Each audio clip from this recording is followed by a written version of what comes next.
Good morning, everyone. Welcome back to another episode of Talking TVL. Happy Thursday. Listen, as always, we have an amazing show for you today, but before we chat about what the show looks like today, I cannot let this episode of Talking TVL go without mentioning the fact that yesterday I had quite the chuckle watching Brad Williams be interviewed by Peyton yesterday ahead of his Growth Spurt comedy tour. He is truly hilarious if you haven't heard it already.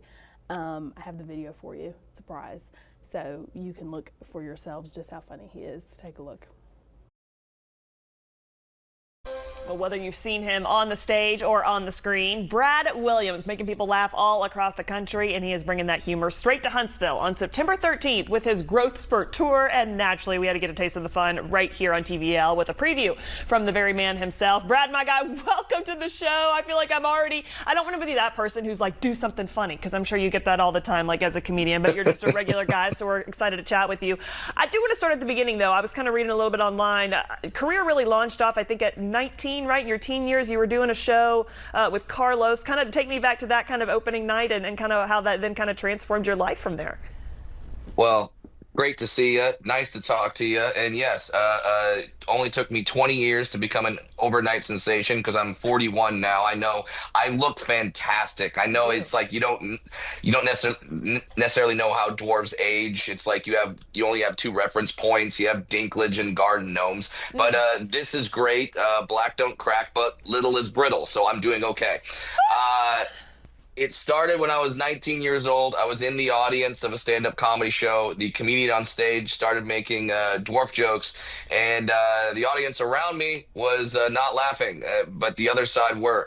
And the comedian noticed that, and he's like, "Why aren't you guys laughing?" He says, "What, is one of them here?" And I just raised my creepy little hand in the air, and I said, "Yeah." And he called me up on stage, and he started asking me questions. I answered the questions honestly, wasn't trying to be funny. But my answers got laughs, and that was when I got the bug. And 21 years later, I'm coming to Rocket City, and I'll be there on September 13th. So get your tickets, bradwilliamscomedy.com. How often do you get to say, yes, a dwarf told me jokes? Like, this is like some medieval time stuff. Just like, bring me my joke, dwarf. But I'm coming.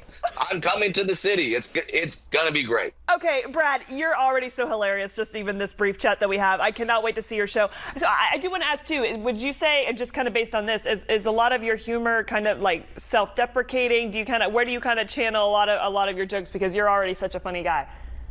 Thank you. And here's how I write my jokes. It's a very simple formula. Step one, be a dwarf. Step two, wait. And then just funny stuff is going to happen to you. You will have a story.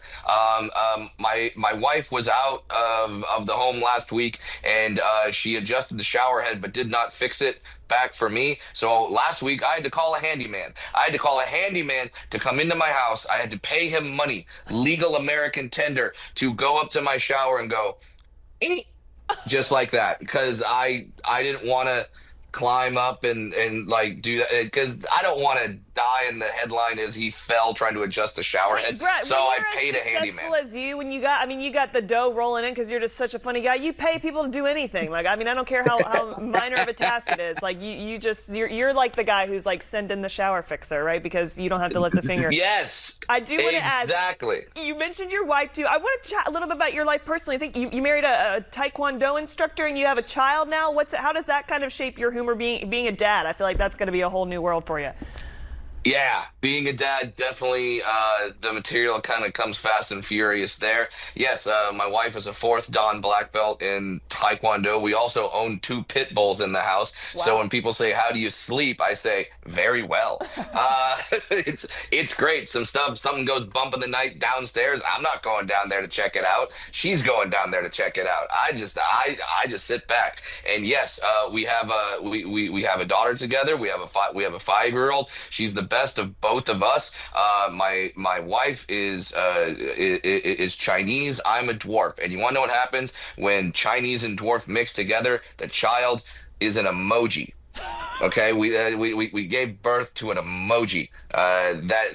She's out there now, and she's absolutely perfect. And I love being a dad. But yeah, all the entire life shapes my comedy. And yes, I'm doing some dwarf jokes now, but it's not going to be an hour of I could take a bath in a thimble. That's weird. No, we're going to get into some other topics.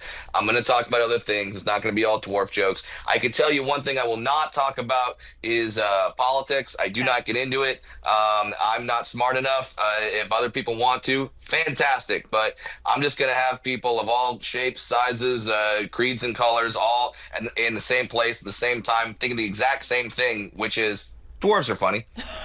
Brad, clearly, I mean, I feel like I can never have been personally been able to attest for this for myself, but actually chatting with you, I'm like, no, I have his full permission to say as much because you are so hilarious. Yeah. And clearly, I mean, the country thinks so as well. I do want to highlight a number of your TV appearances. You've been on a lot of live platforms, Jimmy Kimmel, Jay Leno. What's it kind of like, though, kind of performing, on TV and even in other kind of film aspects versus performing live? Because we're going to get to see you live, which I feel like is kind of a more intimate, exciting experience. Yeah, live is always better. When you're on TV, you're in a room full of people that are intentionally being quiet because they don't want to mess up a shot or do something like that, and you don't know if the joke really hit until whatever project you do comes out later. Live is just, hey, I tell joke, you laugh, or you don't laugh. It's very easy for me to know if I'm doing poorly because it's just ha ha or no ha ha.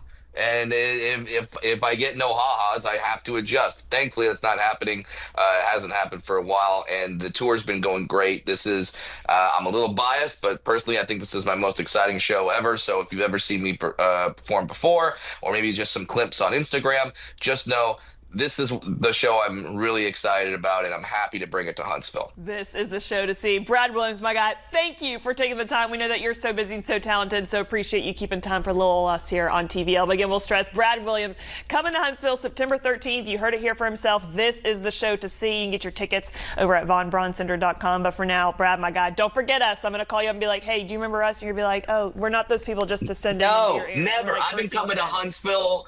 Huntsville for years. You guys have the stand up live club. So now Yeah. I used to go there. Now I'm doing the theater. So I will not forget Rocket City. I Awesome. promise you that. Well, welcome back, my guy. Can't wait to host you in September. Wishing you all the best. Thank you. Thank you. Again, you can head on over to the VBC's website to get your tickets. Please go see the man in person, live and in action. He is a funny guy, I'm just saying. Well, today on TVL, we've got Microwave Dave coming in studio to perform a song. Super fun guy. We've had him on before. Then we've got Field Day coming into our kitchen to show us a couple of menu highlights. We've got a burger, and they're making 2 drinks, 1 alcoholic, 1 mocktail. So make sure you tune in for that. Excuse me. And then we are chatting with Dr. Paul Bryant of Alabama A&M's athletic director himself to talk about the upcoming year, what sports are looking like, what fans can expect, all the things and more. That is all that I have for you today on Talking TVL. So thank you so much for joining me, and I hope you have a great day.